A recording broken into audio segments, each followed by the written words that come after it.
Magandang araw sa inyong lahat. Maligayang pagdating sa aking kwento ngayon. Abangan ang mga kakaibang pangyayari na magpapakilabot sa inyo. Ako si Henry, 46 na taong gulang. 16 na taong gulang ako nang mangyari ang karanasan na ito. Lokadera kami sa Negros ng Visayas sa Mabinay. Sa lugar na kinadisnan ko dati ay uso ang kwento mula pangyayari na ganito. May kaya kami sa buhay. Hindi salat sa pera. Lumaki ako sa pamilyang kayang bilhin namin lahat ng gusto ko. Hindi nila pinagkakalit ang mga baldi sa akin.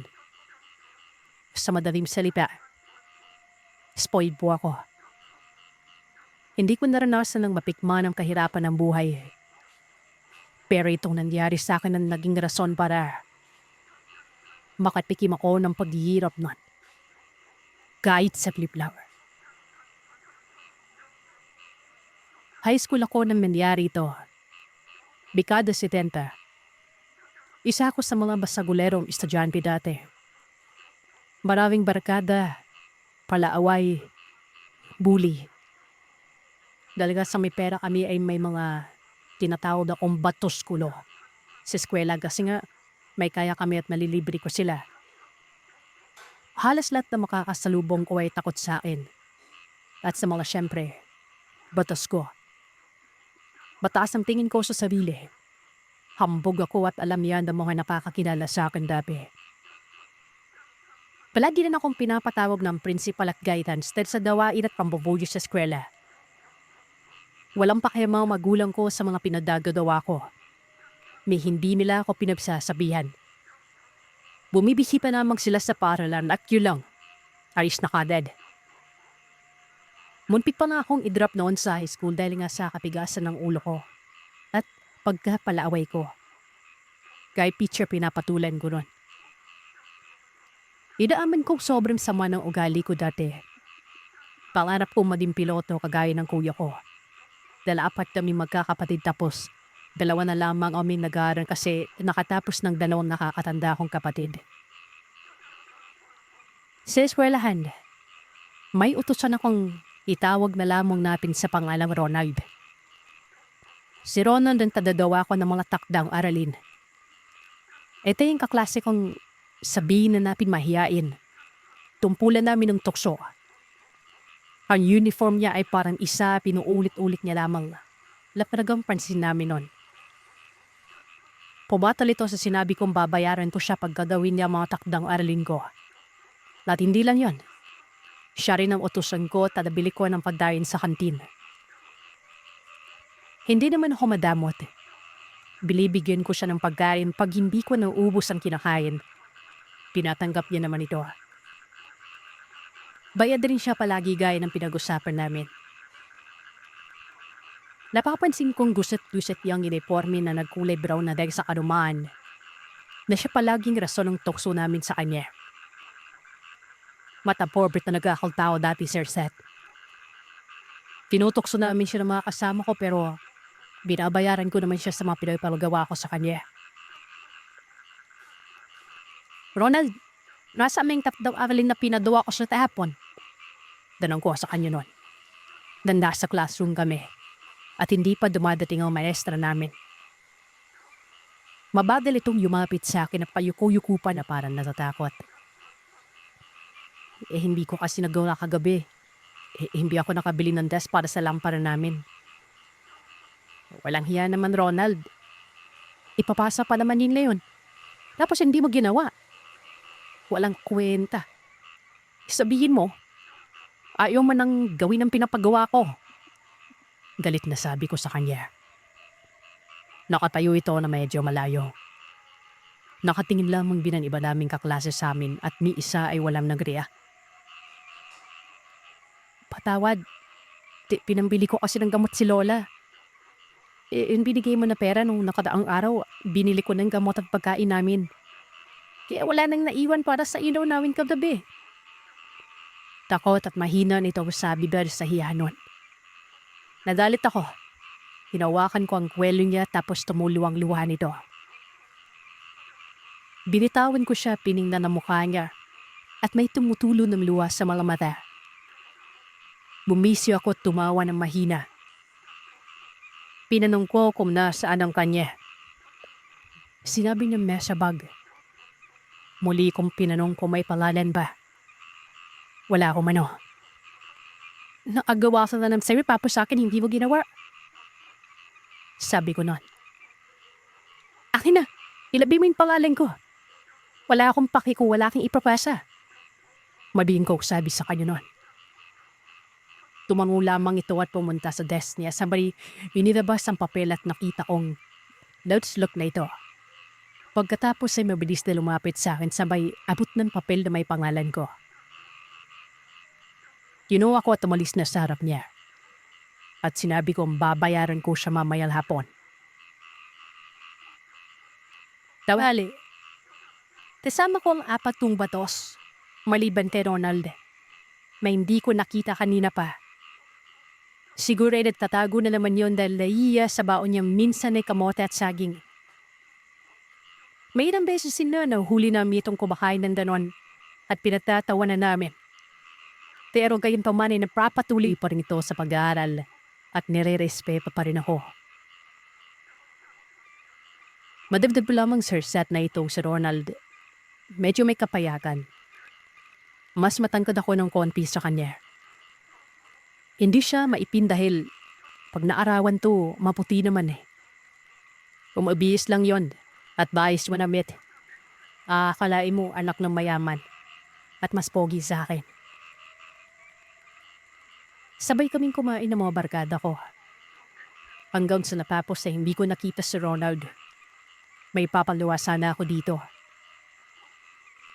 Pagkatapos ng lunch break at malapit na mag-alauna, ay nakita ko itong pawis na pawis at hinihingal pa. Basang-basa ng pawis ang uniforme nito. Galing ito sa gate, may ibig sabihin, lumabas siya kanina. Saan ka daling? Bakit parang nina-abritaya pa ng aso?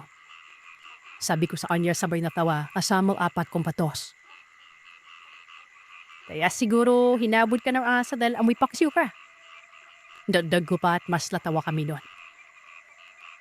Yumuko ito at dinaanan lamang kaming walang sinabi. Pagkadaan niya, kahit pawisan, hindi tinanamoy. Parang amoy sabon na perla pala. Mabango. May mga tao pala parada na wanang amoy sa katawan. Din ko lang nalaman kasi naglalabi ako ng deodorant bet yun namin kong may amoy ako, Sir Seth. Magmalan naman kasi sa lalaki yun, di ba?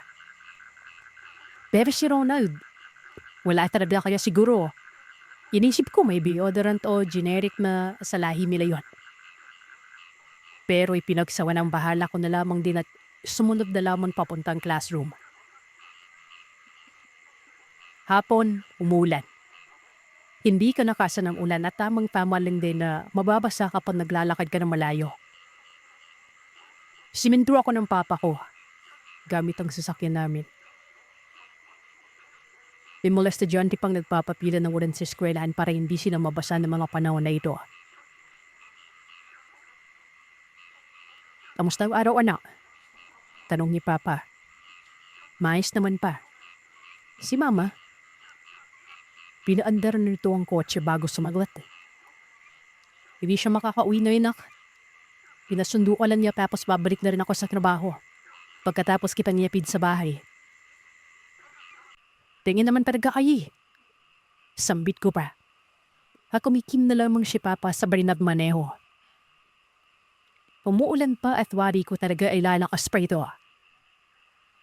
Sa hindi karayo alay nakita ko si Ronald na tumatakbo habang pinapayo ang dahon ng saging. Napatingin pa talaga ako ng wadiin sa binata ng sasakyan.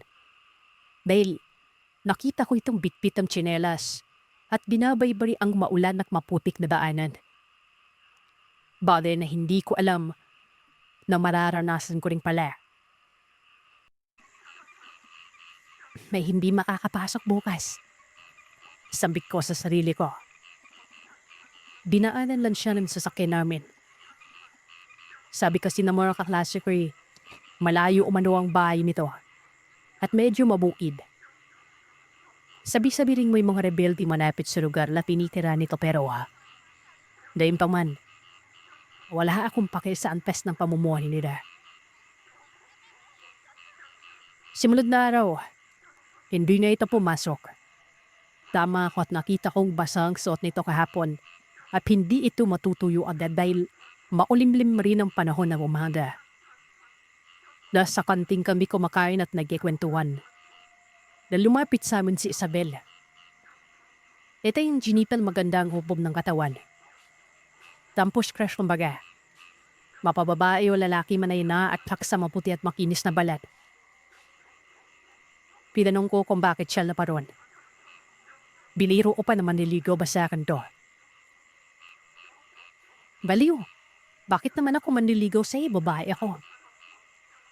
Dapat akong manligaw kasi lalaki ako. Payag ka na bang ligawan kita? Hindi kita papatulan kahit samparin mo pa ako ng pera, Henry. Sambik nito na pinataas ng kilay ko. Gusto ako dito pero hard to get talaga ito. Sa daming nagkahusto dito ay malay itong mga kapili ng lalaki makakarelasyon niya. Tinanong ko siya kung anong sadya nito. Yumalapit ito at umupo sa mesa na sa harapan ko ron. May fiesta umano sa kabilang bayan sa susunod na linggo. Sa may San Juan. Anyayahan niyo umano kami para makisayaw dahil may disco man na doon. Sigurado umano magsasaya kami. San Juan? Di ba malayo yun? Din ka ba nakatira? Panong ng kasama kong sa Jackson. May bahay umano sila doon. Marami umanong ihahanda itong pamilya nila tapos masaya ang biskuan yawa ng marami ring kabataan ang dadalo. Kasama niya pa umano ang mga kaklase namin na sina Maria at Ana. Nawa ko siyang masaya umano yun. Madami umano akong babaeng makikilala. Baka may matipuan umano ako na mas may ikakudan pa sa kanya. Alam mo, Sir Seth, dan inimbita niya ako parang nangakit pa ito. Disco, fiesta, kainan, maraming kabataan at maraming maladilag. Sa isip-isip ko yun ay siguradong tipi ba kami ng mga kasamahan ko. Ang layo naman para bebon. Baka may plano kang itanan na ako, Isabel. Magsabi ka lang. Hindi kita tatandihan. Gusto mo, bumuo na tayo ng pamilya bukas sa gabi. Biro ko dito. Sa Waitawa. Pero umismid lamang ito. Sabi nito, bago siya umalis sabihan lamang umano siya kung sasama kami o hindi. Siyempre, adad-adad kami nagsabing sasama kami. Napansin kong bumisi si Isabel sa nakakatakot na parahan. Habang patalikod nun. O namamalik mata lamang ako. Hindi ko na lamang inisip yun. Excited now that ako sa paanyayangan nito. Marami rin kasi kaming napuntahan na disco dahil ganap na din na parito dati. Hindi kagaya ngayon. Madalas ko rin kasama riyan sila Isabel, Ana, Maria at ang apat kong barkada. Dati sa mga biskulan sa mga kabilang bayan. Wala namang nangyari sa amin na masama dahil may tiwala din naman ako sa babae. At syempre sa amin kasi mga lalaki kami. Lumipas sa mga araw, nagpakita na si Ronald sa paralan. Doon pa rin ang suot nito. Gusot-gusot at luma na. Imarapit ito sa akin sabay sabing, Henry, sisingilin sana na sa bayad mo ng takdang aralin. Nakalimutan mo kasi akong bayaran.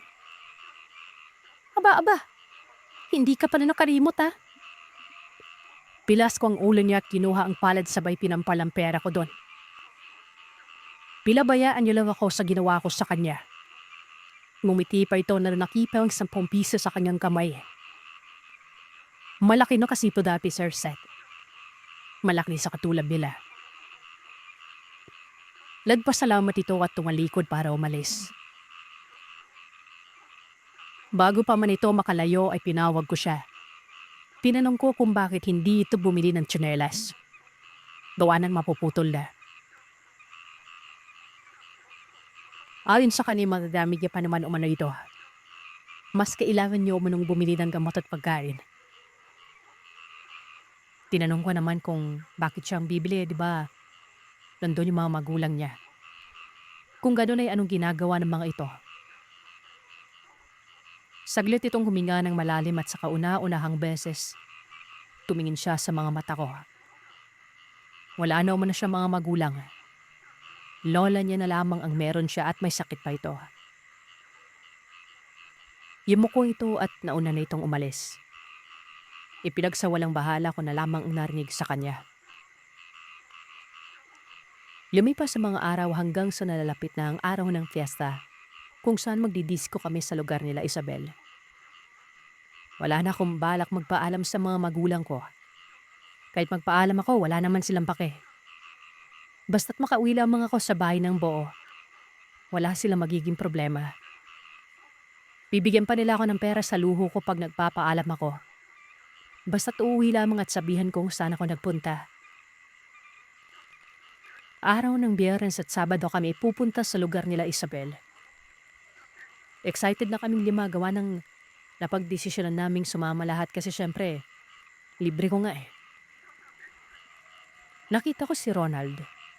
Nakaupo sa desk niya tulala habang ang iba ay kumakain ng merienda. Tinawag ko ito at mabilis naman siyang lumapit. Sinabi ko sa kanya na siya na ang gumawa ng project ko kasi hindi ako makakagawa nun dahil may pupuntahan kami. Sinabi niya na mahirap umano yung project. Hindi niya umano kayang gawin. Gagawa din umano siya ng kanya. Talaga? Paano kung sampulan kita dyan? Ngisi ko. At aambahan sana siya ng sapak. Umilag ito kahit biniro ko lang siya. Napaka-nervyoso mo naman. 25. 25 ibabayad ko sa'yo pag nagawa mo yung project ko. Ano? Gusto mo o hindi? Doon binawi ni Ronald ang sinabi. Gagawin niya na umano. Pero Henry, pwede bang singilin muna kita ng 10 piso?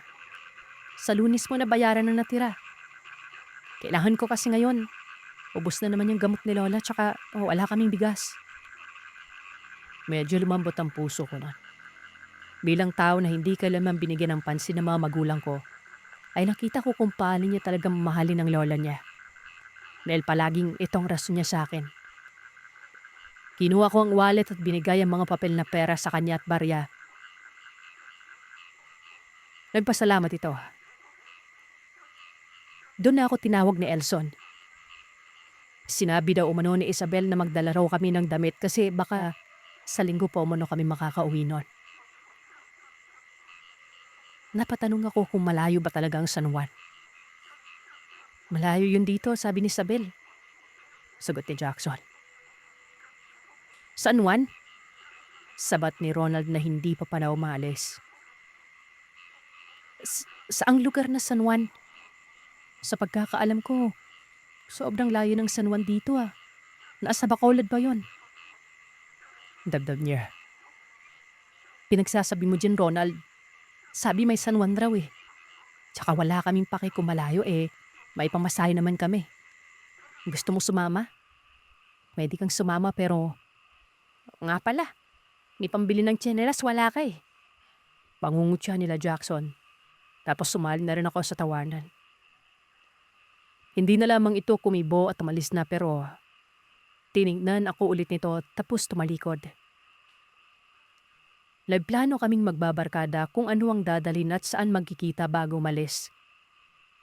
Hapon na at naghihintay na lamang ako ng sundo nun.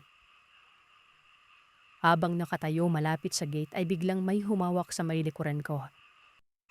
At napayukom ako ng palad.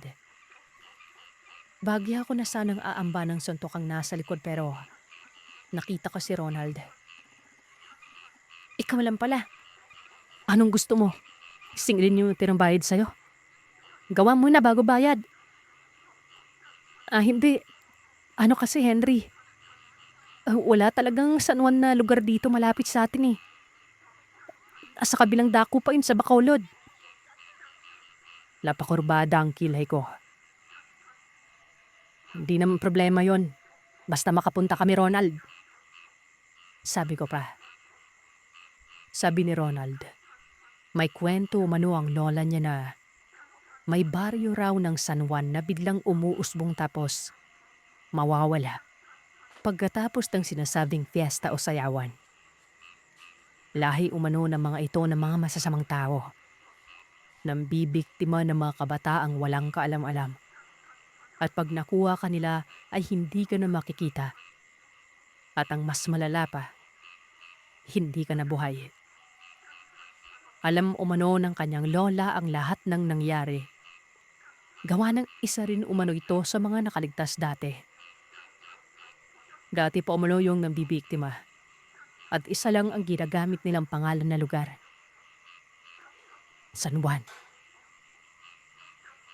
Kaya nga pinapaalalahanan niya si Ronald palagi na hindi sumama sa mga imbitasyon pag may lugar na San Juan. Dahil wala naman talagang lugar na ganyan doon sa lugar namin. Tinanong ko kung naniniwala ba siya dito. Gawa ng si Isabel yung nagyaya. Ibig sabihin masama si Isabel. Sinabihan ko si Ronald na manahimik na lamang gawa ng nagpapatawa lamang ata ito sa mga kwento niya. Totoo ang pinagsasabi ko. Henry, ito, sa'yo na to. May inabot siyang parang maliit na bagay na nakalagay sa tela na kulay pula. Sobrang liit lang talaga nito. Gawin ko dito. Ano bang iniisip mo, Ronald? Natatawa na lamang ako sa kanya. Hindi ako naniniwala sa mga ganun. Gawa ng wala namang paniniwala ang mga magulang ko tungkol dito. Dalhin mo lang yan, kahit saan ka magpunta. Ilalayo ka niyan sa kapahamakan. Gawa yan ni Lola para sa akin. Ibigay ko na lang sa'yo. May kapangyarihan pala Lola mo, Ronald eh. Bakit hindi niya pagalingin sarili niya? Patawa kong talong nun. Bago siya makasagot ay narinig ko nang tinawag ako ni Papa. Nakasakay ito sa kotse namin habang nakatingin sa akin. Naglakad ako at tinalikuran si Ronald pero nasa kamay ko pa rin ang binigay niyang pulang bagay sa akin. Ililing ko ang ulo ko. Tinapon lamang yon sa daan pa uwi. Ano naman yung gagawin ko dun, diba? Wala naman akong paki kung ano yon. Naisip kong baka nagkasaltik sa ulo si Ronald kaya kung ano-anong pinagsasasabi. Baari yung umusbong. Patawa talaga. Sampit ko. Sino yan, nak? Kaklase ko pa. Kawawa naman yung batang yun. Luma na yung damit at parang walang nag-aalaga. Huminga ng malalim si Papa. Kaya ikaw, matuto kang magpasalamat sa amin dahil hindi ka namin pinabayaan at binibigay ang gusto mo Kami ng mama mo nagtatrabaho para mabigyan lang kayo ng maayos na buhay. Maayos nga pa pero hindi ko naman naramdaman na binigyan niyo ako ng oras Hindi niyo nga maiwan-iwan trabaho niyo Mas inuuna niyo pa yun kaysa sa anak niyo. Yun ba yun pa? Tatanda ka, nak. Maiintindihan mo yan lahat. Yan lang ang huling sinabi ni Papa, sabay na nahimik ito. Ako rin ang bunso ng pamilya kaya hindi ko naranasan na may kalaro kasi babae ang nakakatanda sa akin. 2 babae, 2 kaming lalaki. Lumaki akong kulang sa pansin ng mga kapatid at magulang ko. Nagpaalam ako kay Papa ng gabi ding yun. Naaalis pagkabukas pero hindi ko sinabi kung saan kami pupunta. Gaya pa rin ang nakasanayan. Pumayag ito ng walang problema at binigyan pa ako ng pera. Nagdala ako ng 2 shorts, 2 pantalon. Musket para iwas lamok at syempre, kumot ko kasi doon daw matutulog. Kinabukasan, maaga pa lamang ay nakapagbihis na agad ako. Nagpahatid kay Papa sa bakery malapit sa eskwelahan. Kasi dito namin naisipang magkita-kita. Unang dumating si Ana at Marie. May mga dala itong medyo malaki-laking bag. Sumunod si Jackson tapos si Elson at Pedro. Hinihintay na lamang namin si Isabel nun. Ilang minuto nga ang nakalipas ay nagpakita na ito at wala man lamang dala na kahit ano. Tinanong ko kung saan ang kagamitan niya. Hindi na umano kailangan. Pwede naman umano siyang humiram doon tsaka nakakalimutan ko ba umanong doon ito nakatira. Marami umano silang kamag-anak roon tapos andun din nakatira ang kapatid ng kanyang ama. Paniguradong makakahiram umano siya doon. Bumiyahe kami. Sumakay ng bus at sa loob ng 2 oras lamang na biyahe ay hindi ko man lang naisipan ng masama si Isabel. Huminto ang bus sa mga nagkukumpulang lantang mga uhay ng palay. Para kaming inihinto sa lugar na sobrang tahimik nun. Nasaan yung sinasabi mong diskuhan dito, Isabel? Parang mga harvest lang yata ng palay ang pinunta namin dito eh. Tsaka sabi ni Ronald, malayo raw yung San Juan. Ba't napakalapit naman? Panimula ang sabi ni Jackson nun. Sabi naman nito ay hindi pa umano kami nakakarating sa paroroonan namin. At naglakad papasok sa makitid na daan. Doon ko lang napagtanto na sa may kakahuyan kami papasok. Ni wala man lang bahay ni isa ang nakikita namin at madadaan na nun. Napansin ko pa kanina sa bus na napatitig sa amin ng konduktor. Nang sinabi ni Isabel kung saan kami ibababa. Parang may gusto itong sasabihin pero hindi masabi dahil panay titig rin dito ni Isabel. Bagay na hindi ko binigyan ng mali siya kanina. Naglakad kami halos 1 oras bago nakarating sa isang kubo na nakatayo sa gitna ng magubat na daanan. Nagpahinga kami ron. Nagpahangin. Nagreklamo ako kung bakit walang sasakyan o motor man lamang na pwedeng maghatid sa amin sa bayan nila. Ay naman kay Isabel, paminsan-minsan lamang daw ang bumabiyahe ron gawa ng malayo at magubat. Pero maayos na mano-mano ang bayan at maraming tao ang sabi niya. Nagsimula kami magtaka. Kaming 6 kasama na rin si Maria Tana. Nag-uusap kami gamit lamang ang signal ng mga mata namin. Tapos kamay at walang nagsasalita nun. Sa isip-isip ko pa nun, sinong mga tao ang dadaan sa ganitong mapuno na gubat papuntang nayon? Di walang bakas ng daan ang nakita namin papasok. Papanong may mga motor sila. Pero walang mga bakas ng gulong ng motor ang makikita sa daanan. Sigurado ka ba, Isabel? Baka pinagtitipon mo lang kami, ha? May bahid ng pangamba ang boses ko dahil itong beses lamang ako nakalakad sa mapuno at magubat na lugar. Pero syempre hindi ko pinahalatang nagsisimula na ako matakot. Sinigurado naman ni Isabel na ligtas umano kami noon. Malapit na umano kami. Konting tiis na lamang at mararating na namin umano ang lugar. Magsasaya umano kami doon. Hindi umano kami magsisisi. Parang ang sarap na ng umuwi, Isabel. May tono ng pangamba ang boses ni Ana habang nakasunod sa amin. Hindi umuwi ka kung kaya mo.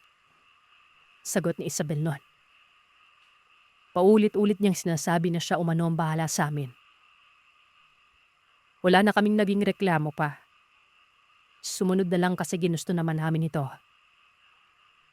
Kalahating oras, narating na namin ang bukana ng bayan na sinasabi ni Isabel. At yun nga, nawala ang pangamba at takot na namumutawi sa isip naming kanina. Dahil sa makukulay na banderitas at mga musikong naggagaling sa bayan na yon. Yung takot ay napalitan ng ngiti sa mga labi. Mas gumana pang enerhiya naming 6 at mabilis na naglakad papunta sa kinaroroonan ng bayan ng San Juan. Papasok pa lamang kami sa baryo.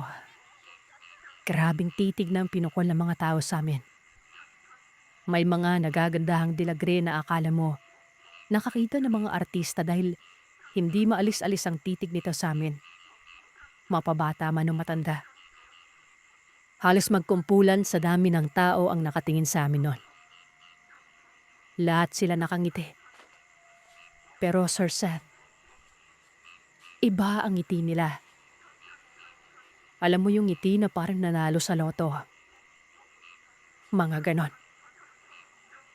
May 3 bata na biglang lumapit kay Ana at sinabi nitong, "Ate, ang lusog mo naman po. Mukhang masarap ka po yata." Gulat kaming lahat sa tinuring ng bata tapos itong si Isabel. Tumingin ng masama rito. Umalis sa mga bata. Tapos sinabi ni Isabel na wag na lamang pansinin ng mga yon. Dahil malapit naman na daw kami sa bahay ng kapatid ng tatay nila. Malinaw ka lamang Sir Seth na marami ang kabayan. May mga taong nagsisibak ng mga kahoy. Nagpapanday ng kung ano-ano para sa fiesta. Pero bakit ganon? Di ba nga pag fiesta matik, malayo pa lang ay nakahanda ng lahat. Pero sa bayang yon, iba sila eh. Ngayon pa sila nag-asikaso ng kahit bukas na bukas ng fiesta. Napansin ko ring may mga malalaking kawa na dala ng mga kalalakihan. Mga babaeng nagdadala ng dahon ng saging. Isa pa sa pinagtatak ko, bakit wala pa silang kinakatay o niluluto na pagkain nun? "Oh, Isabel, nandyan na pala kayo." Sambit ng isang lalaking nasa 70 ng edad pero mukhang matipulo pa rin. Pinatuloy kami nito sa kubo. Nilagay namin ang mga gamit namin sa isang kubo na sa amin lamang umano ng mga bisita.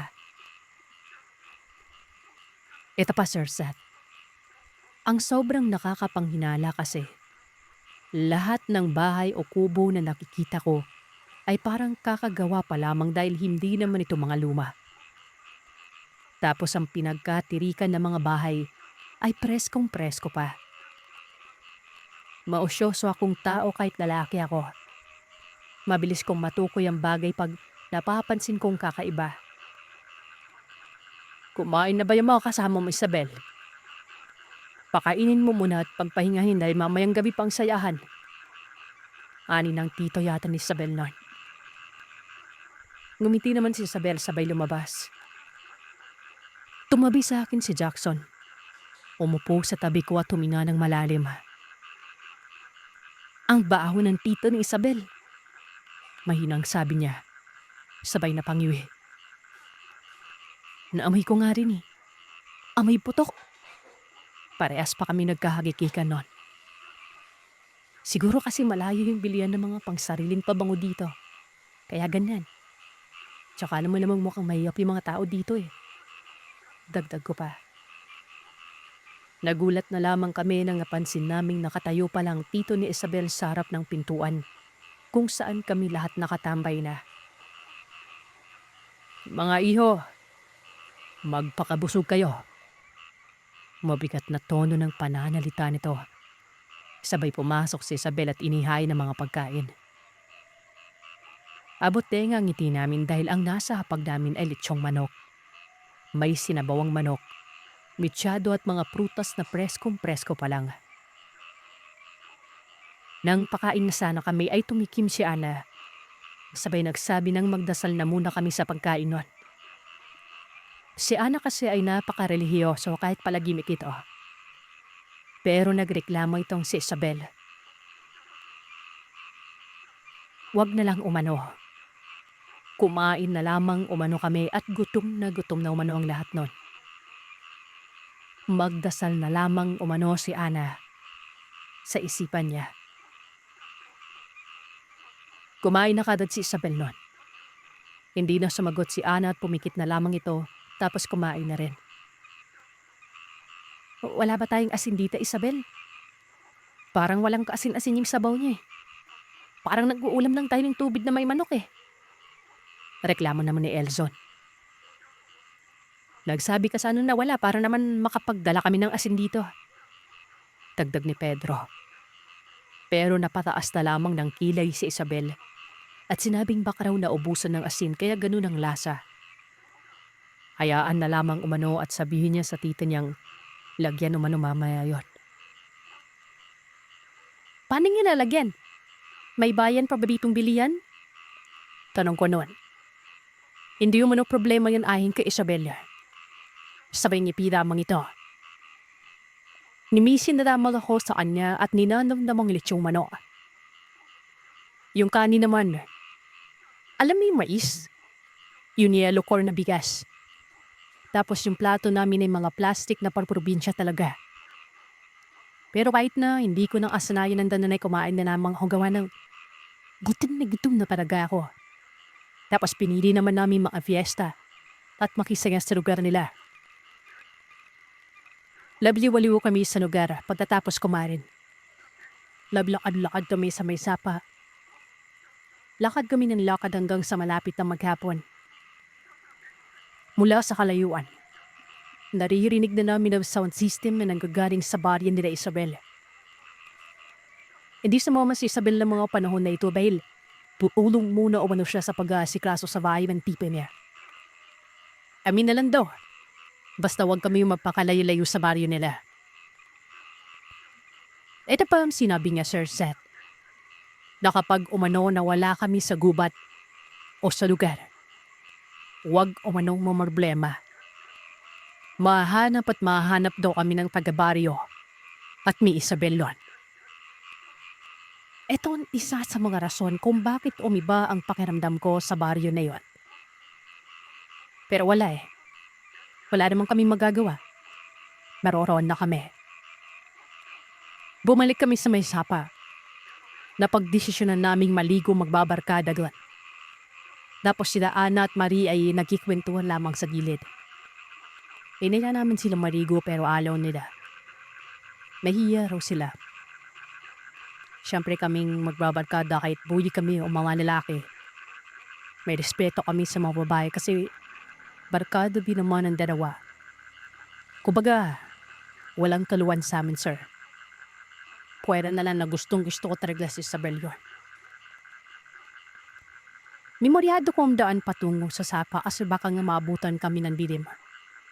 Tapos mawala kami kako. Ilalagyan rin namin ng mga palatandaan ang nadadahanan namin doon. Hanga rin ako sa mga barkada ko kasi parang may mga survival instinct kamala ito. Tapos kung lari pa mga bida kami sa teleserye. Naglalaro-laro kami pabalik sa barya nila Isabel. Nagbabaril-bariling kunyari. Nagsusuntukan, nagrahabulan, nagsasayahan habang nablalakad hanggang sa makabalik na kami sa lugar. Nakita namin ang ginagawa nilang pwesto sa gitna ng mga kabahayan. Yung parang merong sa gitna na malaki tapos nakabako dito. Parang sayawan. Malaki ito. Walang takip sa itaas at nakabakod lang talaga.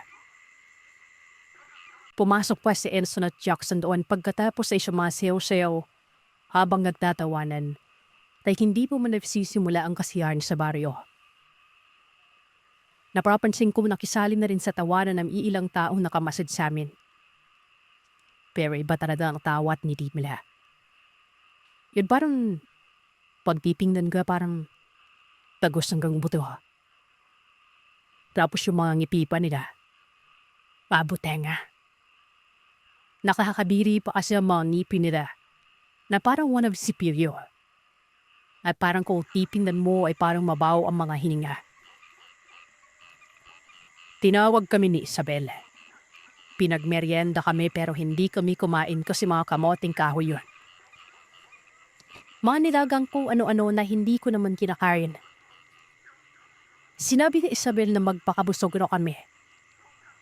Napansin itong hindi kumain ng iilan sa amin kaya umalis siya at bumalik na may dala na mga karne.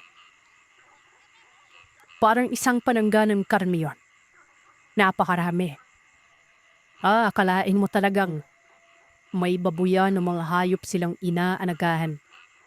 Pero kanina sa pamamasyal namin, wala kaming nakita ni isang kambing, manok at ibang hayop na pwedeng ihain nun.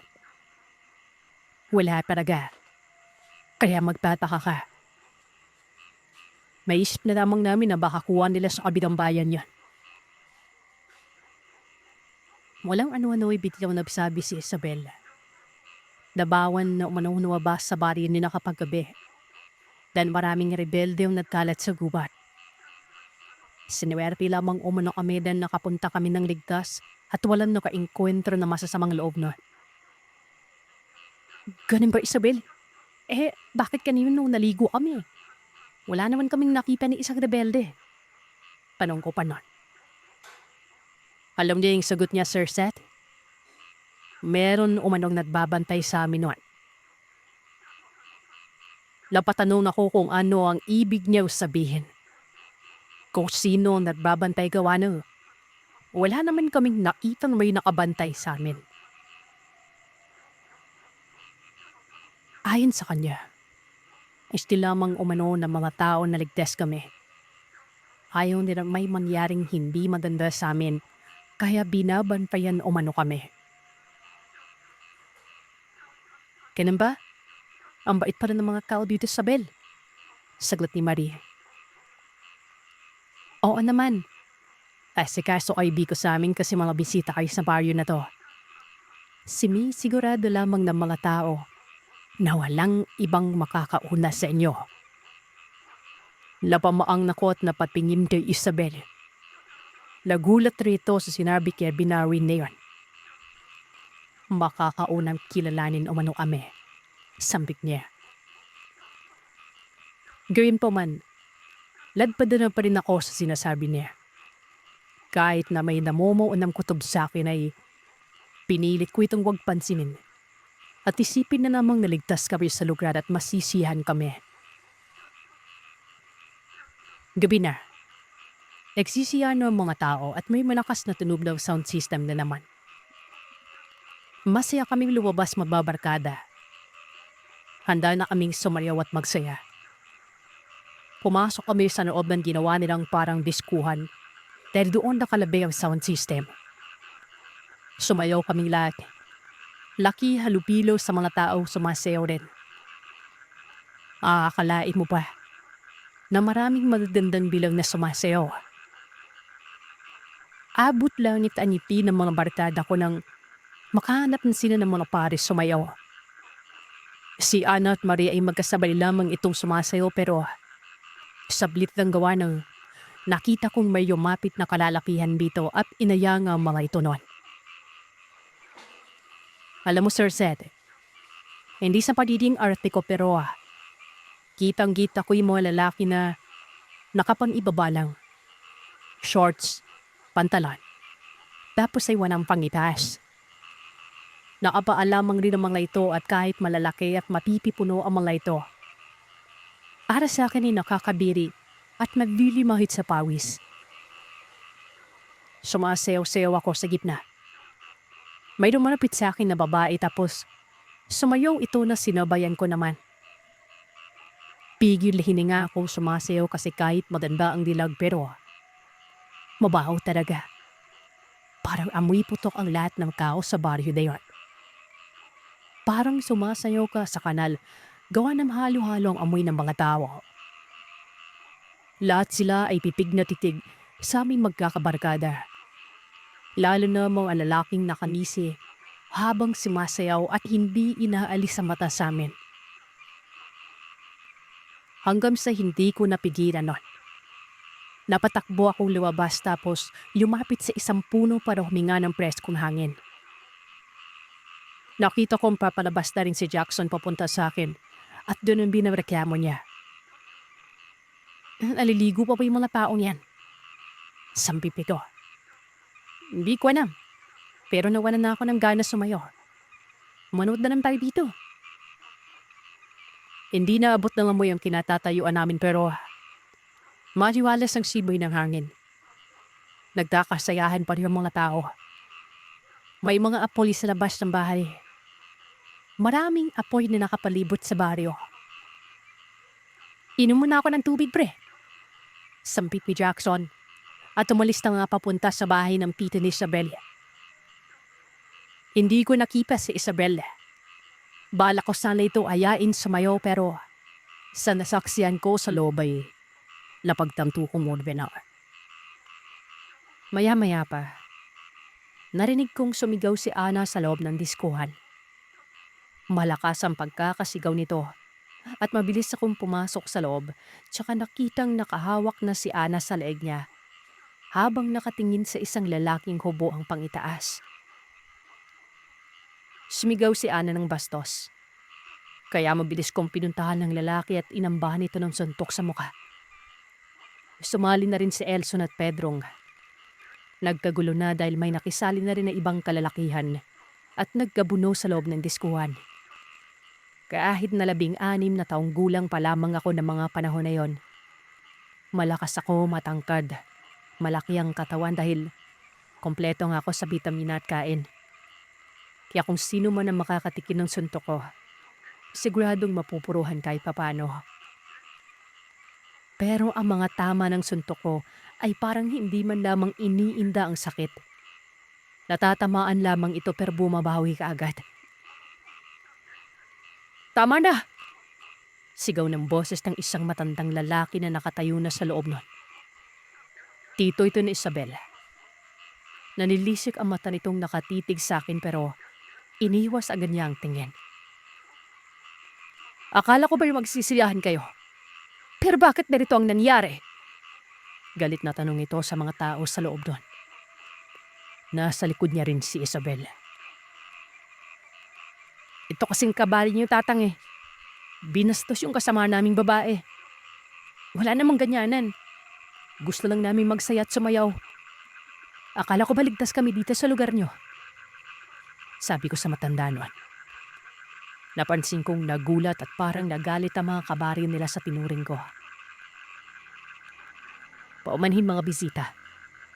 Hindi namin alam na mangyayari pala ito sa inyo. Huwag kayong mag-alala. Ayusin natin to. May hinhin pero may garit na sambit ng matanda. Yung bumastos sa babae at mga nakisali sa away. Pumunta kayo sa bahay. May aayusin lang. Dagdag niya. Lumabas ito at sumunod ang mga kalalakihang nakipagsuntukan sa amin kanina. Dumaan ito sa amin at marahas na nakangisi at tumitig nun. Nagsabi pa yung isa na pinagsusuntok ko ng, panalo ka ngayon. Mamaya kami naman. Hindi lang suntok yung matitikman mo, kundi pati mga ipin namin. May halong pagbabanta at nakakatakot na tawa ang pinakawalan nito sabay lumabas. Lumabas na rin kami ng mga barkada ko.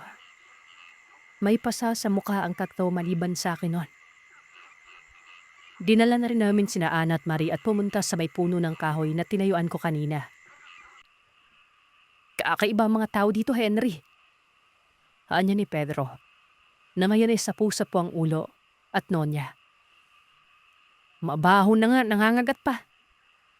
Dagdal nito, na ikinawindang naming apat nun. Anong nangangagat? Pinakita ni Pedro ang braso niya na may kagat niya ng tao. Kita mo to? Imbis na suntokin ako ng lokong yun, ginasab ba naman yung braso ko? Kaala mo mga hayop eh. Akala mo hayok sa laman. Reklamo nito habang umiiling. Lahat kami ay iisa ng iniisip nun. Ako rin. Napapansin ko rin nakakaiba kung kumilos at tumingin yung mga yon. Tingnan nyo. Madilim na dito pero halos nakatingin yung mga mata nila sa atin. Sabay ngumuso si Elson sa mga bahay at mga tao sa tapat ng kahoy na inuupuan namin. Tumingin kami at tama nga siya. Sa amin pa rin nakatingin ang mga tao na parang ayaw nilang ialis sa mga mata sa amin. Na para bang ayaw kaming makaalis nun. Malinaw ko lamang, nasa tansya ko noon ay 10:00 na ng gabi. Nakita ko rin na takot ang dalawang babae dahil halata sa mga mukha nito.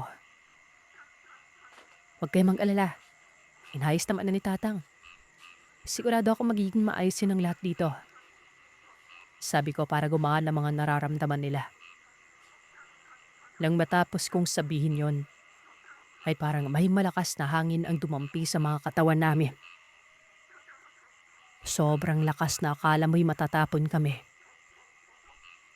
Nanlaki ang mga mata namin dahil nakita namin ang isang malaking ibon na sa tanang buhay ko. Noon lamang ako nakakita ng ganon. Parang tao yung laki. Lumipad ito sa sanga. Nanginginig kaming tiningnan ito at dahan-dahan itong tumingin sa amin noon. Pula ang mata nito. Malalaki na parang nagbabaga. Tumunog ito ng wakwak. Paulit-ulit na naging sanhi ng kinatakbo namin papunta sa bahay ng tito ni Isabel. Nakasalubong namin si Isabel noon. Tinawag namin ito at sinabi naming may nakita kaming malaking ibon. Pagkaturo namin ay wala na ito. Tumawa naman itong si Isabel at sinabing ibon lamang umano yan. May ibon talaga umano sa bukid na malalaki kaya wag daw mabahala. Hanggang sa meron pa kaming napansin, Sir Seth. Bakit kami lamang ang bisita sa baryong may fiesta nun? Wala kaming nakitang kaparehas namin na tagabayan.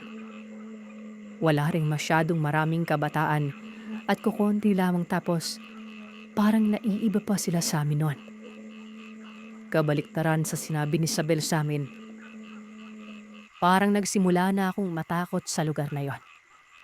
Naalala ko ang sinabi ni Ronald. Hindi kaya tama siya. Hanggang sa pumasok kami sa bahay ng tito ni Isabel. Hindi maalis-alis sa isip ko na wari ito yung kapahamakan. Doon ko lamang napagtanto na mali ang napuntahan naming lugar. Bukod sa iba ang kilos ng mga tao, ay iba rin ang pitik ng utak ko. Kumbaga, kinukutuban na ako ng malala. Hinanap ko si Jackson sa loob ng bahay at nakita kong nakatihaya ito sa kama namin malapit sa may bintana. Papasok na sana ako nang may mapansin akong mabilis na anino ng tao ang tumakbo papalayo ng bahay na yon. Rinig ko pa mga paa nito. Tulog si Jackson. Mukhang napagod agad ito o nahilo sa amoy ng mga tao pero umuwi lamang ito para uminom ko ng tubig tapos tulog na. Ginising ko ito pero ang hirap gisingin, Sir Seth. Malakas pang hilik. Pagod na pagod siya. Pinigilan ko ito kasi pumasok si Isabel sa kwarto. Doon ay muling nagyaya si Isabel na kumain na umano. Sinabi kong tulog pa si Jackson. Ay naman dito kay Isabel. Kumain na umano sa Jackson kanina, kaya wala umanong problema. Kami na lamang na hindi pa kumakain kaya magpakabusog umano kami. Bakit kami lang yung kakain? Kayo ba? Tanong ko. Hindi rin ito nakasagot kaagad pero nagbawi naman ito ng inuuna umano nila mga bisita sa pagkain. Sila naman umano mamaya ang kakain pagkatapos namin. Mas lumakas ang kutob ko, Sir Seth, sa sinabi niya.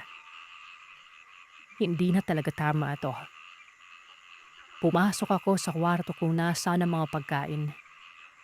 Lahat kami ay walang gana ng kumain dahil sa nangyari kahit masasarap naman ang mga nakahain. Basta sigurado akong iisa lamang ang tumatakbo sa utak naming lahat. Yun ay ang umuwi at makauwi. Iniwan kami ni Isabel dahil tutulong na muna ulit ito sa tito niya. Doon ay napag-usapan na naming huwag kumain. Dahil hindi naman kami gutom at walang gana. Parehas ang kutob naming lahat ng mga oras na yon. Ang ginawa na lamang namin ay nagkubkob ng lupa sa ilalim ng lamesa. Gawa ng lupa na ang tapakan ng kusina nila. Naglagay kami ng mga ulam roon para hindi nila mapansin na hindi kami kumain at para makita nilang nakuna ng mga pagkain na inihain sa amin. Gumana ang plano namin yon. Bumalik ulit si Isabel at sinabing magpahinga na raw kami kasi may kainan pa raw na magaganap at sayahan bukas. Masyado na raw gabi para lumabas pa kami.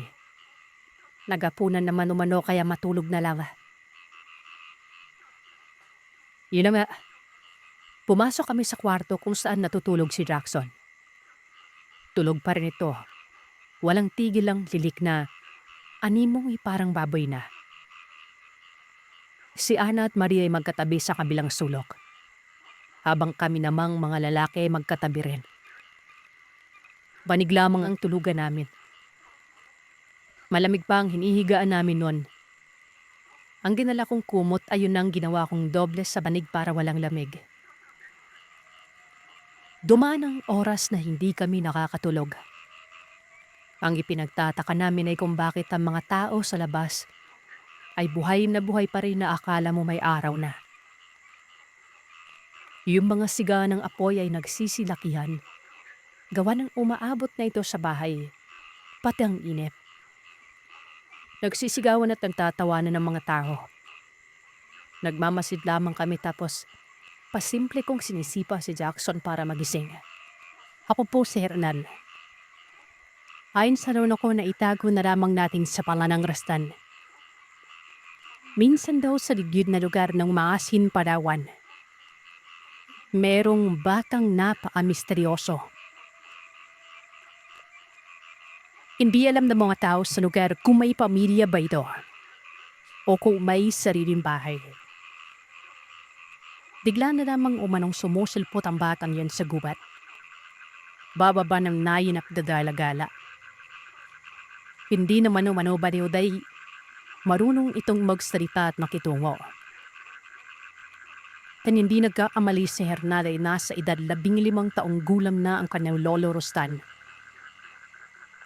Ito yung mga panahon kung saan uminiran ang bata na yun.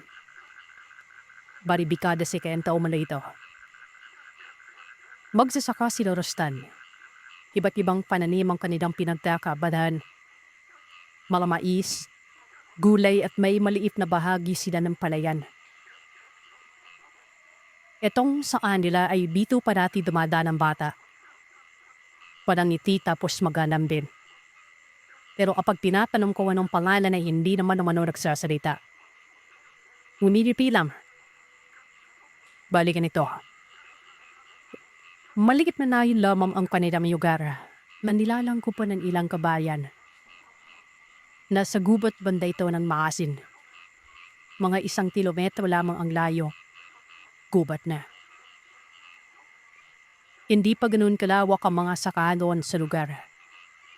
Bali makahoy pa ito. Hindi katulad ngayon na marami na ring magtatanim. Yung bahay nila, maliit lang at sapat para sa isang maliit na pamilya. Isang palapag lamang ito na mayroong silong. 4 sila. Ang mga magulang niya itago na lamang natin sa pangalang Nanay Korea at Tatay Tabing. Ang kapatid naman na panganay ay si Kuya Danso. Ito ang madalas kakibat ng tatay sa paguma. Hindi pa naabot ang lugar mayon ng kuryente kaya maagang namamahina kalimitan ng mga tao sa nalon. Takip-silim pa lamang noon. Naghahapunan na sila. Tuwing araw ng Sabado at Miyerkules, nagpapakita umano yung batang ito. Ayon kay Rustan, inaabangan niya ito. Dahil gusto niyang malaman kung ano ba talaga ang nakatagong misteryo sa batang yon. Hanggang sa isang hapon, lapadaan uli yung paslip. Kasalukuyang papauwi na sila Rustan galing sa Maisan. Saktong papauwi din itong batang ito. Kung kaya naman nagpang-abot sila sa may daan.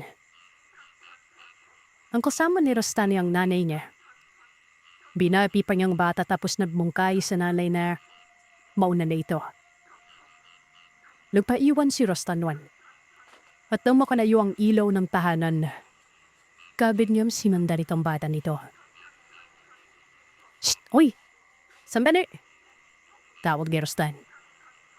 Huminto naman ang bata. Nakaniti pa ito habang nakatitig sa kanya. Bakit kuya? Tubon nito. Sabi naman ni Rustan ay kung papauwi na daw ba itong paslit na ito. Ay oo, magdidilim na kasi. Tsaka ihapig ko itong nabili kong pinabal. Pang-ulam ko kuya. May bitbit itong bata na maliit na supot. Ang laman nito ay isdang inasinan o sanukalay tinabal. Nagtanong si Rustan kung saan nakatira. Nagkunwari siyang nag-aalala. Sinabi niya bing hindi ba natatakot ang bata sa birima. Nako, hindi kuya. O sige po, alis na ako. Tsaka malayo pa po kasi yung amin. Doon po, doon. Din kami nakatira. Kalayo naman pala. Teka, malaling na dabi ka na makakarating ron. May dawan naman po na madali kuya. Sige po. Sandali. Anong pangalan mo? Pero hindi na yumingon sa kanyang paslip na yon. Bere-beretso ng lakad hanggang sa mapadako na ito sa dulo. At nawala na lamang na mapadaan sa masukal na bahan. Naglalaro sa isip ni Rostan kung ano at sino ba itong paslip na ito. Sa dami na nagtanong, wala bing nakuhang impormasyon sa kung ano ang pangalan. Bagaman sinasabi ng bata na sa ganung diretsyo ito nakatira pero may sumubok ng hanapin ang bahay nito pero walang bahay sa banda niyon. Pagka-uwi sa bahay, kinausap ni Rostan ang kanyang kapatid na si Kuya Danso. Madilim na at kasalukuyan sila noong naglilidpik ng mga hayupan. Kuya, pingin mo, saan kayo nakapira yung batang laging napapadaan pito? Yung maliit? Parang 8 anyos pa yan eh. Ayun ba? Nako, mababalihukan na naman sa kakaisip. Ewan ko kung bakit sumulpot na rin yung batang yun. Sabi ng ilan baka anak daw na engkanto. Teka, nakapagsaing ka na ba? Doon ko marmaya ng baraping si tatay. Tapos na ako magsaing. Bakit hindi tayo natin alamin yung pagkatao niya kuya no? Dinabagabag ako eh. Tanong ni Rostan. Sadlit na nagkaroon ng katahimikan.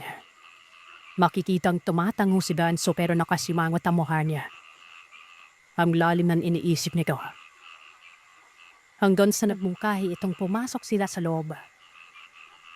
Walang sinabi na nablangko tuloy si Rostan noon. Napailing ito at hindi na lamang nagsalita pa. Pero sumunod dumanaw na araw habang nadaan-daan na noon si Rostan sa mga kadamitan para sa umba. Lalo na mga pangpakaba. Tinawag siya ni Danso.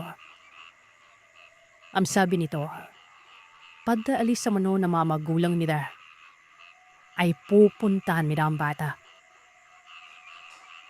Hindi niya alam kung bakit yun ang bumungad kay Rostan. Napaisip siya nun.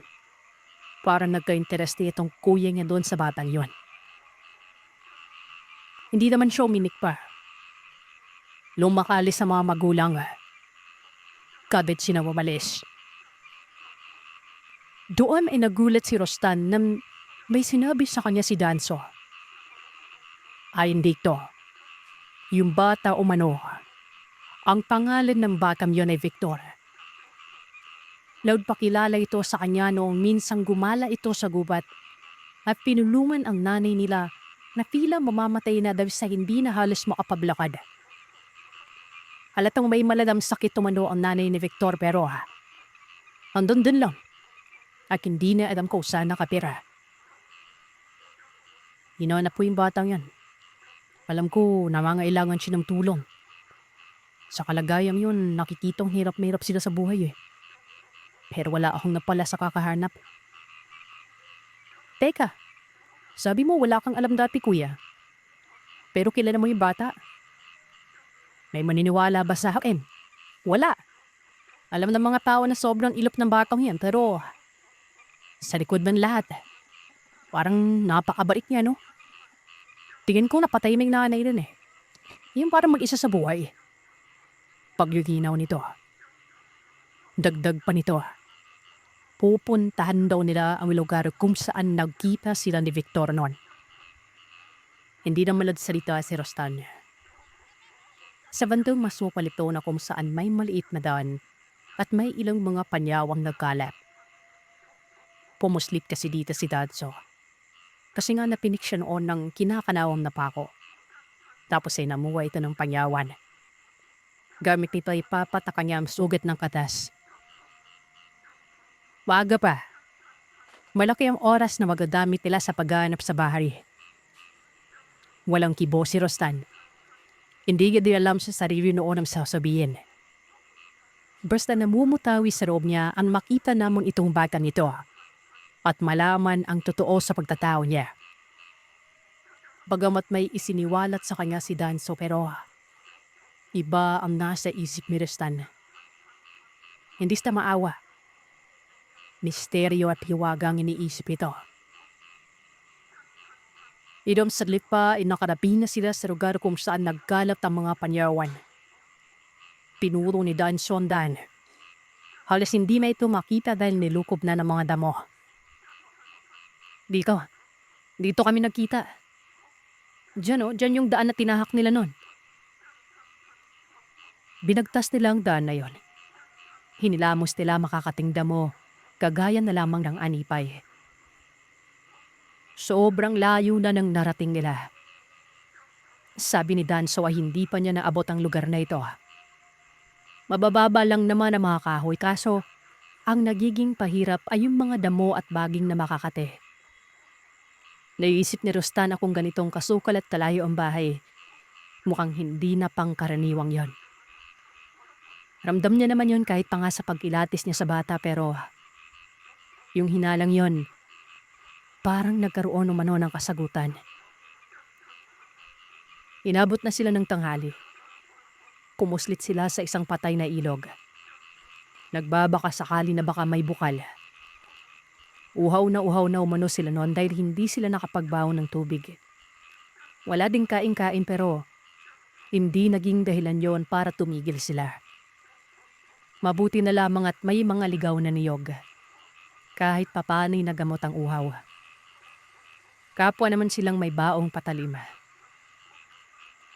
Si Danso, palamengko. Maliit na itak nito na kayang isokbit ng hindi mapaghahalataan. Habang si Rosta naman ay kutsilyo lang.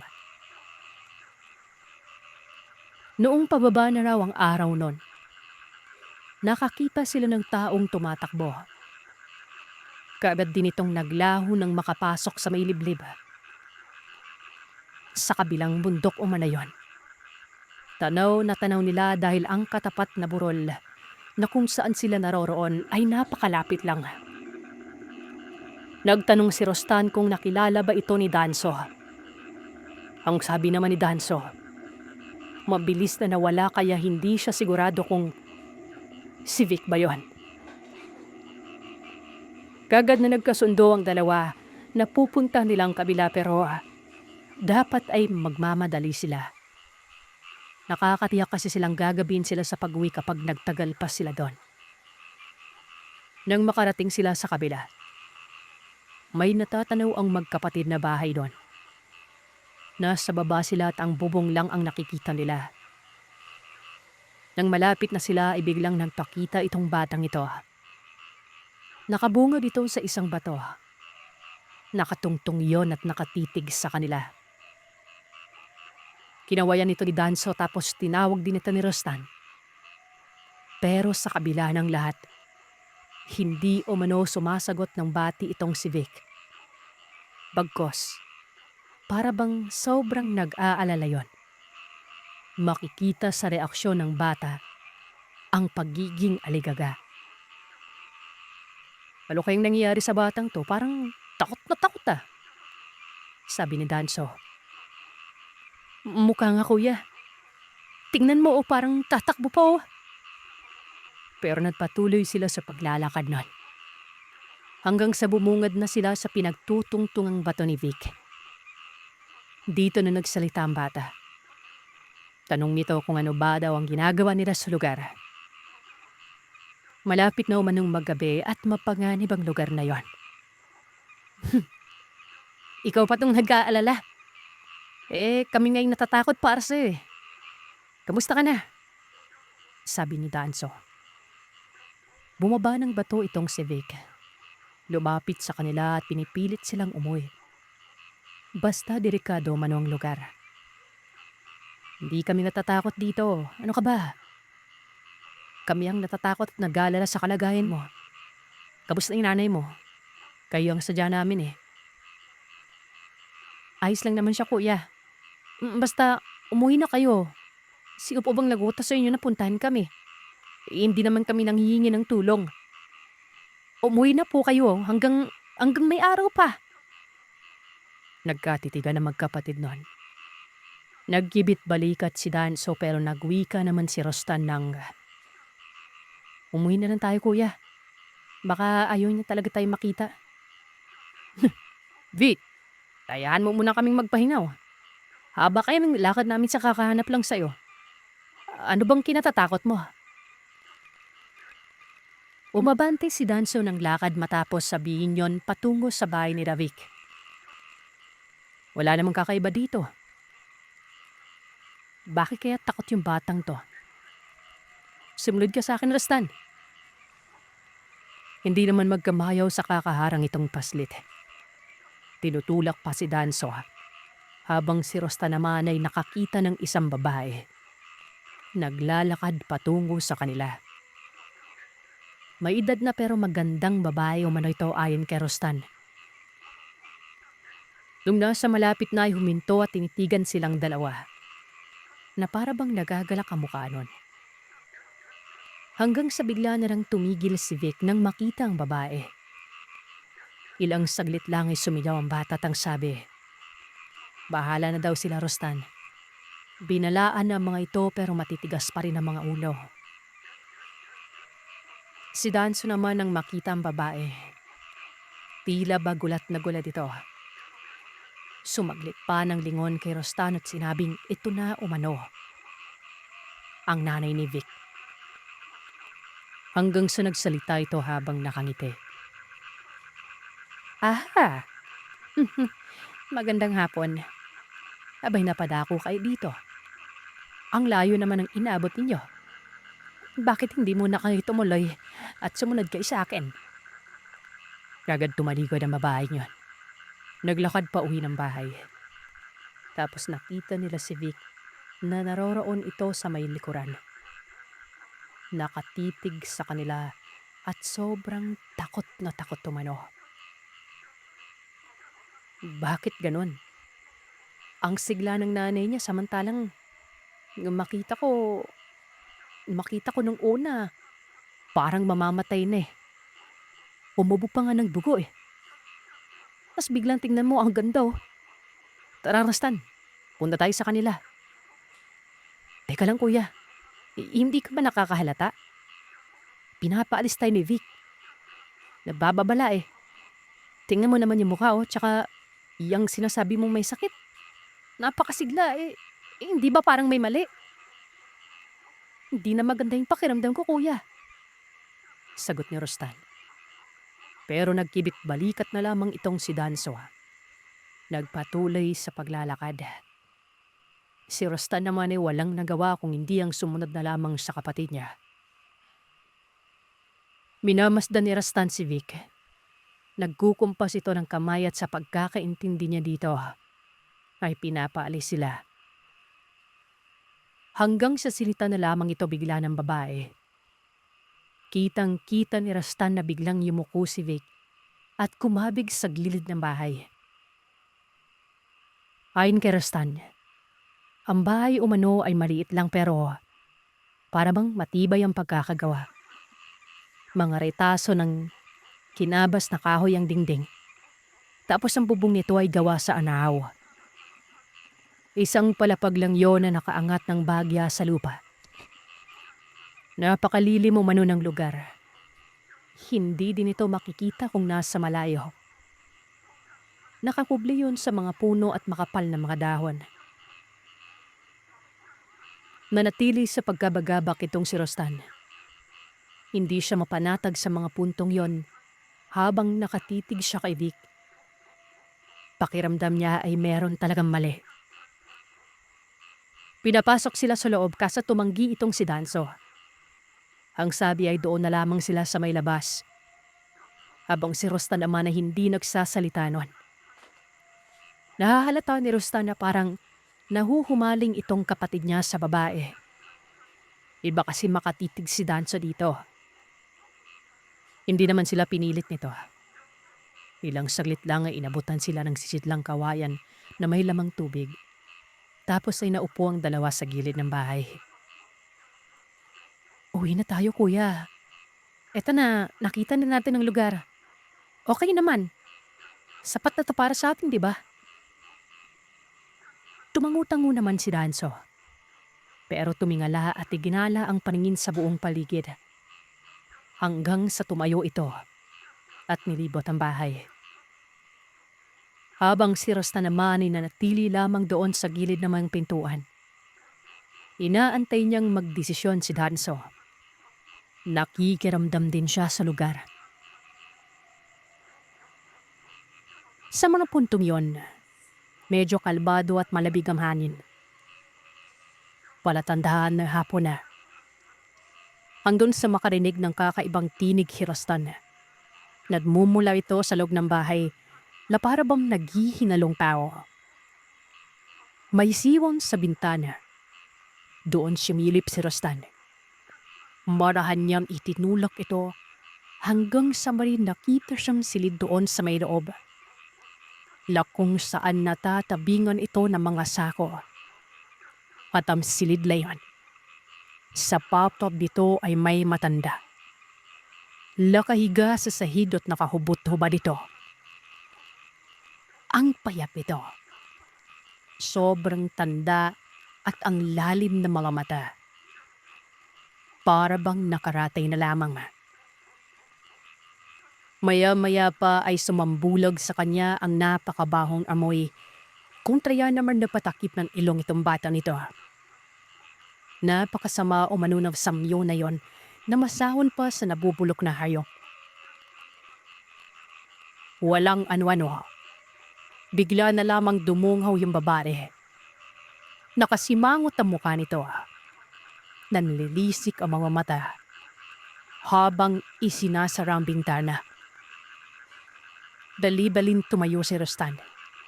Tinumo nito si Danso. Naroroon naman sa likuran ng kapatid na kinakausap ang bata pero hindi nagsasabi pa si Victor. Nakayuko yamang yan at hindi gumagalaw. Tatlo sila bita, kuya. May nakita akong matanda sa loob. Parang may sakit. Vic, sino yung matanda sa loob?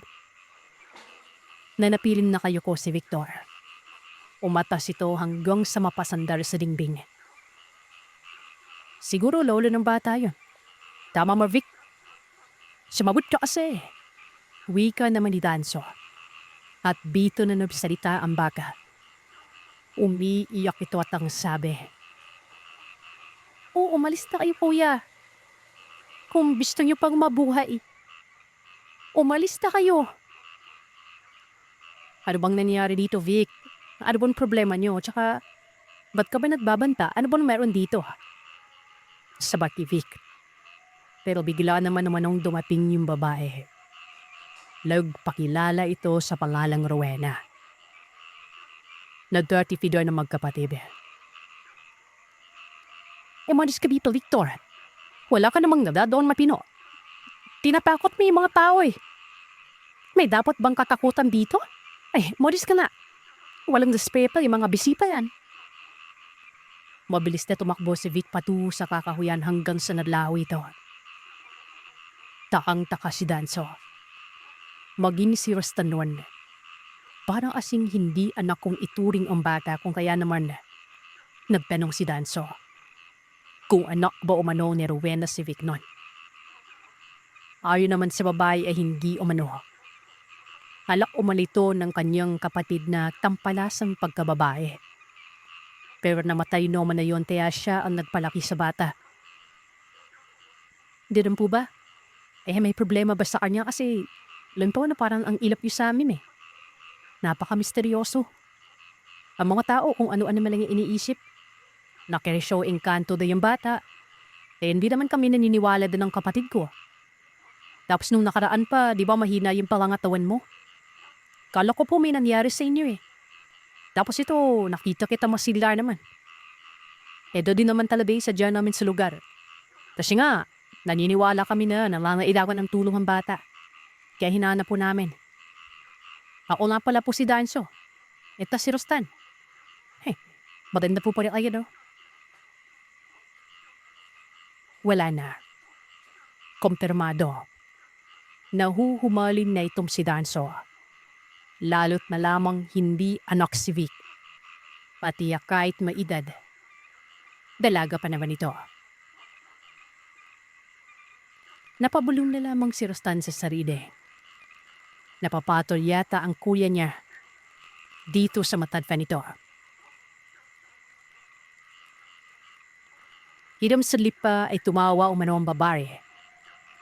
Aw sabi, hindi matay lamang daw siya noon kasi na sobrang init ng panahon. Hindi ka din nakapagsalita ang dalawa. Hanggang sa sinabi ni Victor na sumunod daw ang matapatid sa kanya. Walang ano-anong sumunod naman sila sa bata noon. Nagtatatakbo sila noon palayo ng lugar. Pagtaraping nila sa may bandang baba, nagtago muna sila ng saglit. Ito kasing si Danso ay bigyan na lamang ng hina. Nagrabor ito ng hininga at lupaypay ang atawan. Nilasim to, kuya. Maghiramos ka ng tubig. Sambari, doon, may bukal po doon sa unahan. Bika ni Vic. Delivery namang inanalayo ni Rostan si Danso.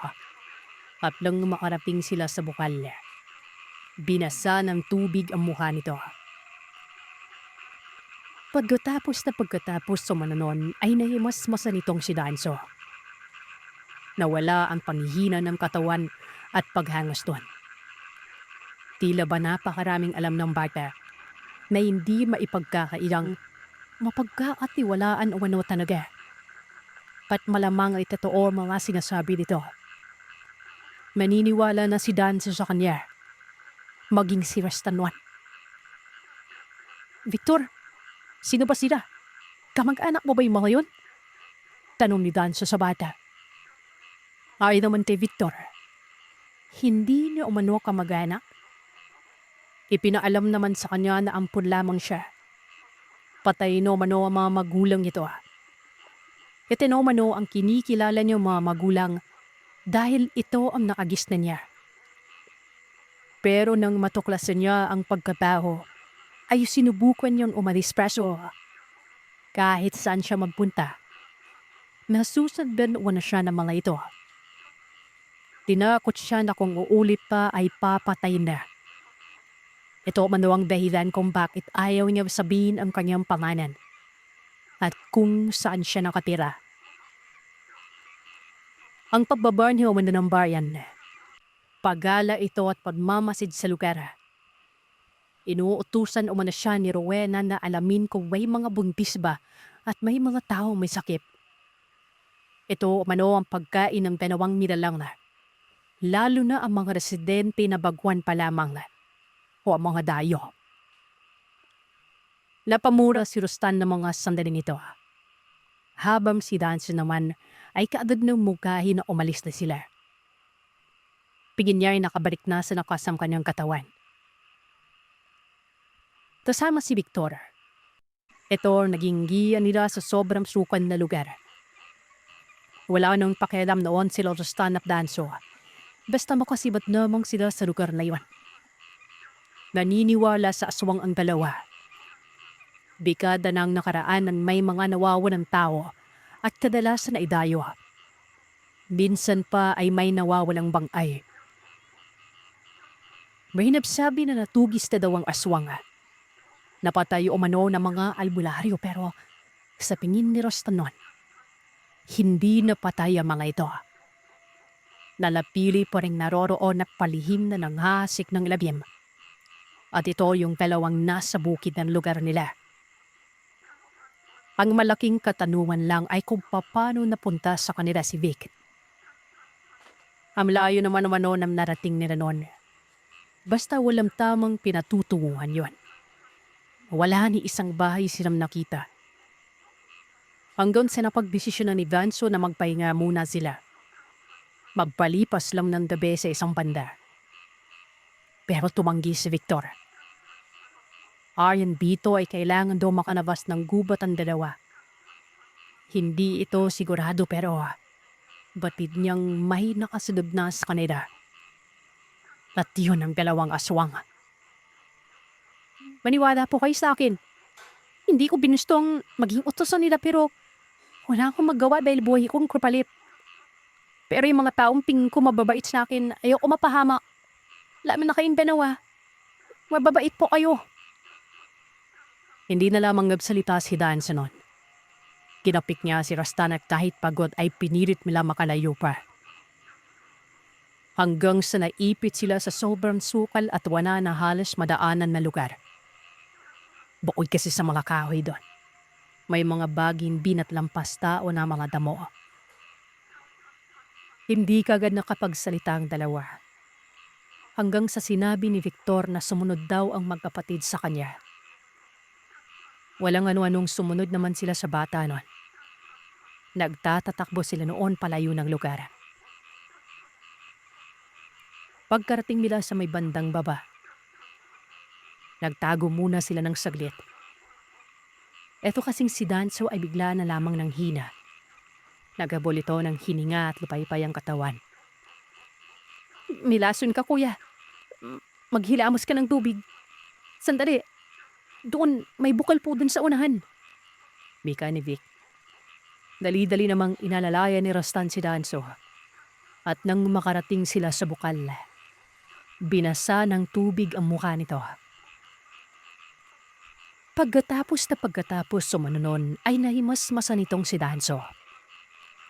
Nawala ang panghihina ng katawan at paghangos nun. Tila ba napakaraming alam ng bata na hindi maipagkakailang mapagkakatiwalaan umano talaga. At malamang ay totoo mga sinasabi nito. Naniniwala na si Danso sa kanya, maging si Rostanwan. Victor, sino ba sila? Kamag-anak mo ba yung mga yon? Tanong ni Danso sa bata. Ay naman kay Victor, hindi niya umano kamag-anak. Ipinaalam naman sa kanya na ampon lamang siya. Patay na umano ang mga magulang nito. Ito na umano ang kinikilala niyang mga magulang dahil ito ang nakagisnan niya. Pero nang matuklasan niya ang pagkatao, ay sinubukan niyang umalis kaso kahit saan siya magpunta, nasusundan umano siya ng mga ito. Tinakot siya na kung uulit pa ay papatay na. Ito umano ang dahilan kung bakit ayaw niyang sabihin ang kanyang pangalan at kung saan siya nakatira. Ang pagbaba niya umano ng bayan, paggala ito at pagmamasid sa lugar. Inuutusan umano siya ni Rowena na alamin kung may mga buntis ba at may mga taong may sakit. Ito umano ang pagkain ng dalawang nilalang, lalo na ang mga residente na baguhan pa lamang o ang mga dayo. Napamura si Rustan ng mga sandaling ito. Habang si Danso naman ay kaagad ng mungkahi na umalis na sila. Tingin niya ay nakabalik na sa lakas ang kanyang katawan. Kasama si Victor. Ito ang naging giya nila sa sobrang sukal na lugar. Wala nang pakialam noon sila sa Stan at Danso.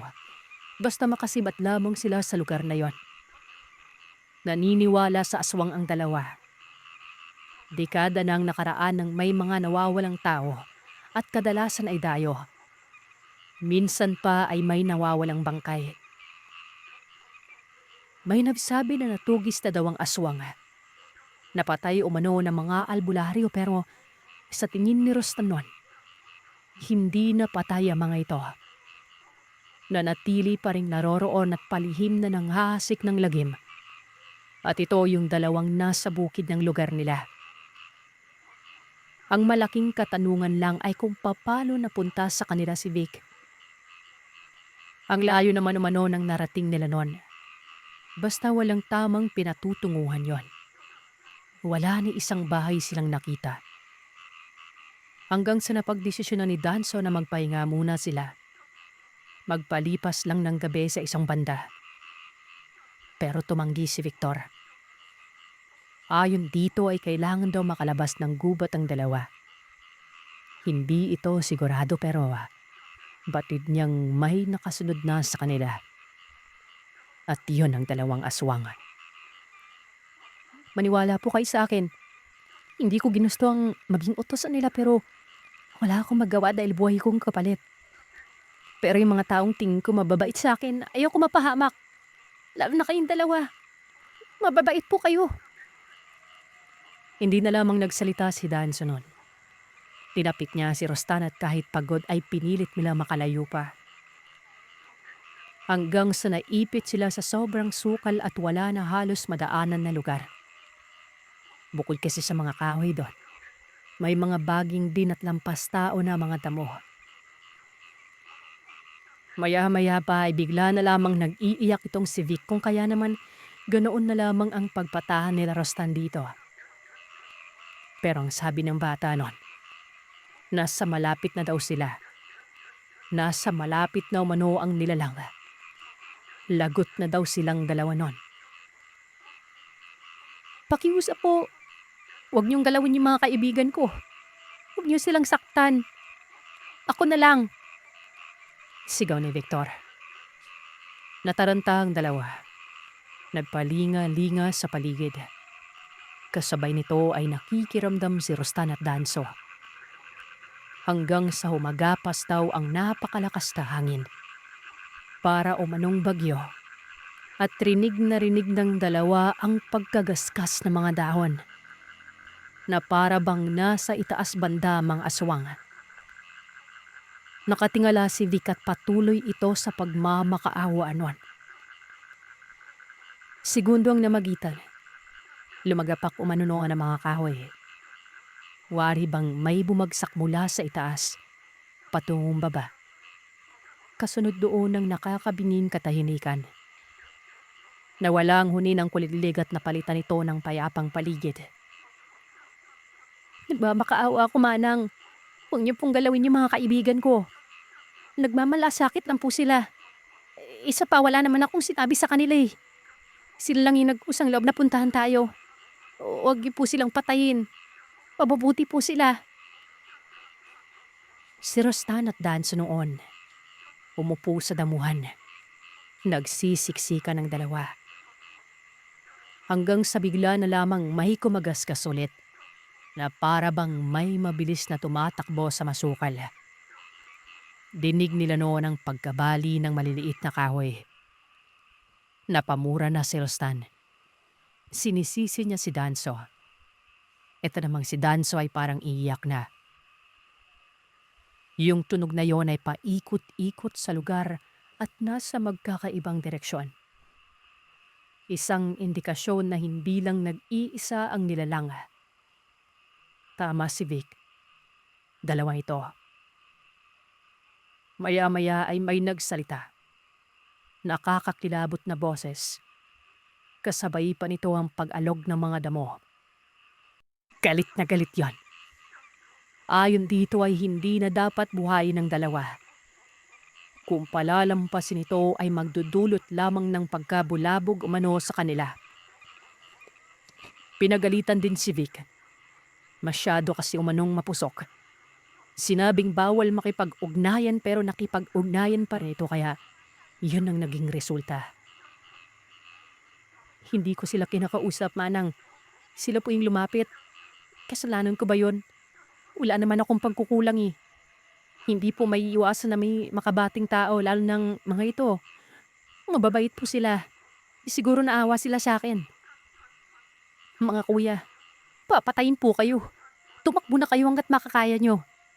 Ako na po yung bahala sa kanila. Doon kayo sa baba dumaan tapos may mga bahay doon. Manghingi po kayo ng tulong. Mungkahi ni Vic. Hanggang sa hindi malamang dahilan ay biglang tumapang itong si Rostan. Siguro, dala na rin ng matinding pagtatakot na nagdulot ng pagiging desperado. Lalo pat naawa ito kay Vic. Kuya Danso, lumaban na lang tayo. Kung may mapapahamak man lang din, bakit hindi natin subukang lumaban, di ba? Kung iiwan natin dito si Vic, baka patayin siya. Hindi kagad nagsalita si Danso. Pero nawala ang bakas ng pagkatakot sa mukha niya. Tumayo ito. Lumapit kay Vic. hanggang sa biglang nagpakita ang isang nilalang. Nagmumula ito doon sa masukal. May aninag naman gawa ng may buwan umano noon pero hindi natakot si Rostan. Maging si Danso noon. Bagkos ay dinuro ito ng kamay ni Danso. Hoy! Kunyemas ka! Subukan mong lumapit at magkakamatayan tayo dito. Napatango si Rostan. Lumapit na din ito tapos binunot ang maliit na patalim na baon niya sa lugar na iyon. Mamamatay din naman, damay-damay na kumano. Nagpupunigles naman itong si Vic at ang sabi ng bata ay wag na lang daw subukin dahil malalakas umano ang mga nilalam na iyon. Bala na. Kesa naman walang ginawa kung di tumakbo, di ba? Yung nagpakitang nilalang ay lumapit ng lumapit. Dito na nila nakipa mukha. Para umanong paniki. Nakakapanilabot. May amoy pang sobrang nakakasulasok na. Inamba na ito ng pagsaksak pero hindi ito natinag. Hanggang sa binunot na rin ni Danso ang kanyang palamenko. Inatang ito habang unti-unting hinahatak si Vic Pratres. Lumapit ka bali. Sige. Rostan, huwag ka magdadalawang isip na ipaparak yung dala mo sa oras na sumunggab yung halimaw hindi ako magdadalawang isip kuya. Patayin akong patayan. Maya-maya ay may luwitaw na namang isa nun. Nagmumula ito sa kanilang gilid. Tumaas ang tensyon. Si Vic sa mga puntong yon ay panay abiso na wag nang lumaban. Pero hindi nakikinig ang dalawa. Lumalapit sa kanila ang unang lumitaw at nagsalita ito. Dito nila na pag-alaman na ang unang nagpakita. Si Rowena. Bagamat gasgas ang boses ay tinong babae. At ang sabi pa, maging si Vic noon ay papatay nila. Susunggab sana si Rowena nang bigla na lang sumigaw ang isang aswama. Huwag. Ayaan na naman natin sila. May impinbilang pa si Vic.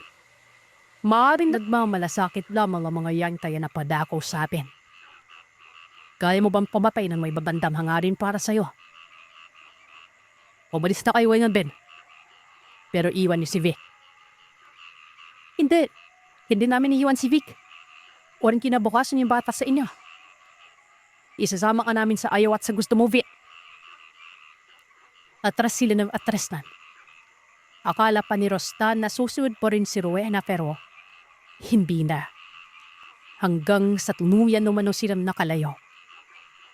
Si Danso ay payapa ng pagina. Maging si Rostan ay gubaan na rin ang pakiramdam.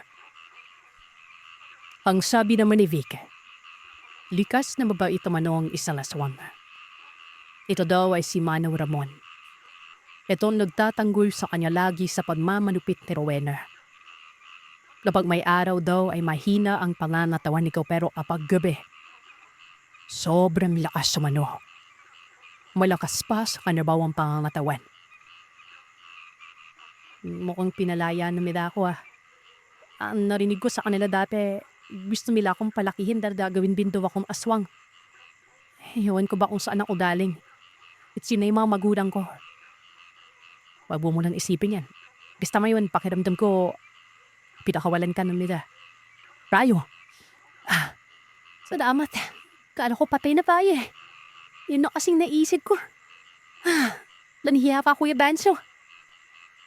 Hindi nagsalita si Danso. Pababa sila ng pababa noon hanggang sa inabot na ng magaling araw. Lang makarating sa isang dayon.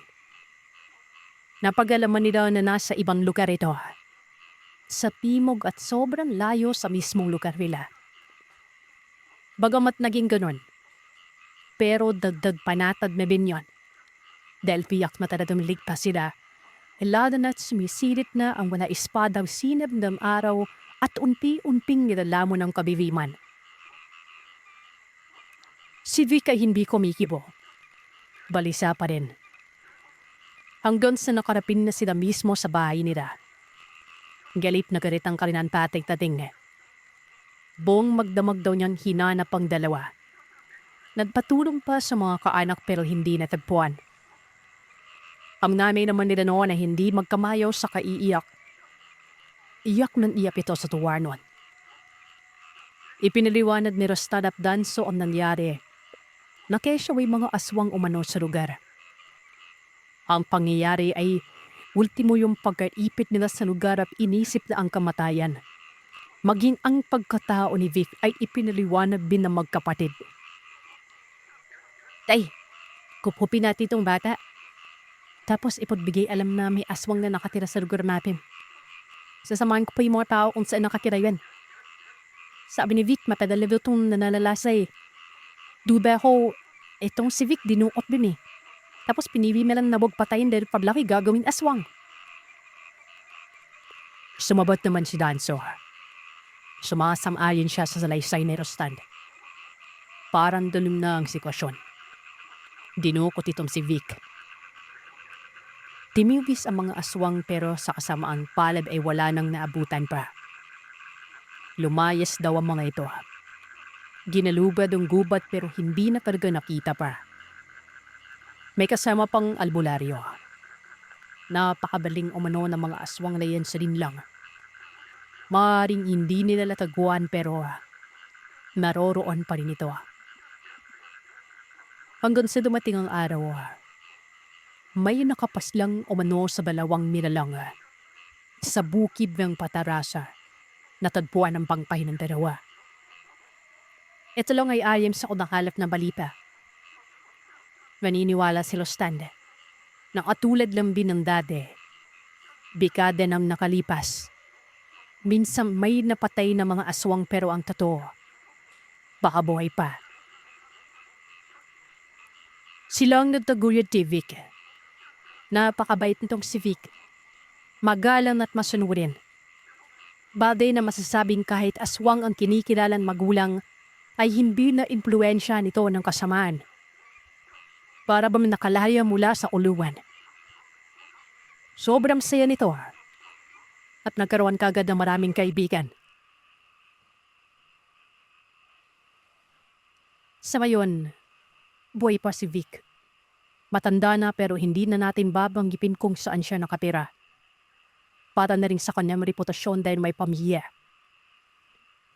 Sino ba naman ang mag-aakala na ang batang kinikilalang misteryoso? Alaga pala ng dalawang aswang. Sa masin.